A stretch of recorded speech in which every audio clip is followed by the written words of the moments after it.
ইবাদত করার সময় মুসলিম ব্যক্তি আল্লাহ রাব্বুল আলামিনকে ভালোবাসার সাথে এবং তার আযাব থেকে ভয় করত এবং তার সওয়াবের আশায় ইবাদত করবে। অর্থাৎ ভয়, আশা এবং ভালোবাসা এই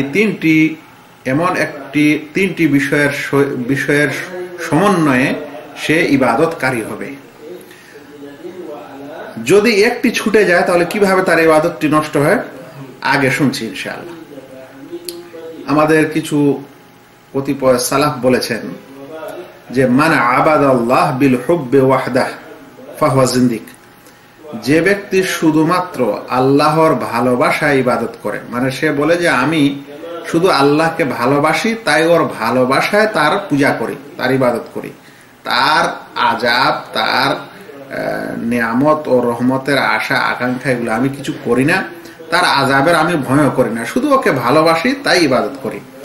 যদি কেউ এরকম বলে তাহলে আমাদের সালাফ বলেছেন ফাহুয়া জিন্দিক, সে জিন্দিক। আর জিন্দিক বলা হয় ইসলাম শত্রু, ইসলাম বহির্ভূত দল।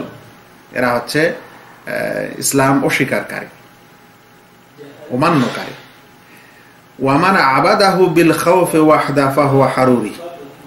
আর যে ব্যক্তি শুধু আল্লাহর আযাবের ভয়ে তার ইবাদতকারী হবে সে হলো হারুরি। হারুরি গোত্র। হারুরি গোত্রটি হলো খারেজি গোত্র।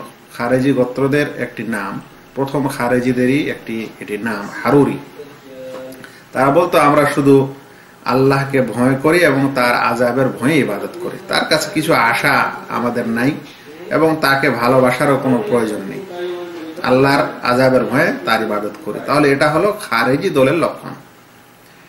অনেক সময় কিছু ভাইয়েরা আপনারা প্রশ্ন করে থাকেন যে একদিন আপনি বলেছিলেন হারুরি, আজকে বলেন খারেজি। তো ভাই এটা আপনাদের অল্প জ্ঞানের কারণে এরকম বুঝতে অসুবিধা হয়।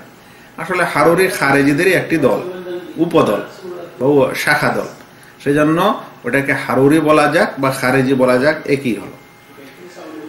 ওয়ামান আবাদাহু বির রাজা।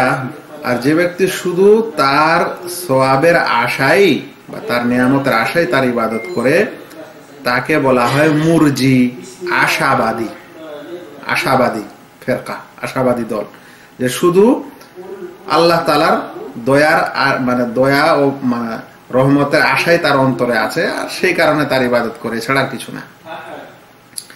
ওয়ামান আবাদাহু বিল হুব্বি ওয়াল খাউফি ওয়ার রাজা'i ফাহুয়া মুমিন। কিন্তু যে ব্যক্তি তার ইবাদত করে তাকে ভালোবাসার সহিত, তাকে ভয় করত এবং তার কাছে আশা করত, সেটাই হলো মুমিন বা সেই হলো মুমিন। এই উক্তিটি মাজমু ফাতাওয়া ইবনে তাইমিয়া প্রথম খণ্ড 95, 15 খণ্ড 21 ও 26 পৃষ্ঠায় তিনি উল্লেখ করেছেন।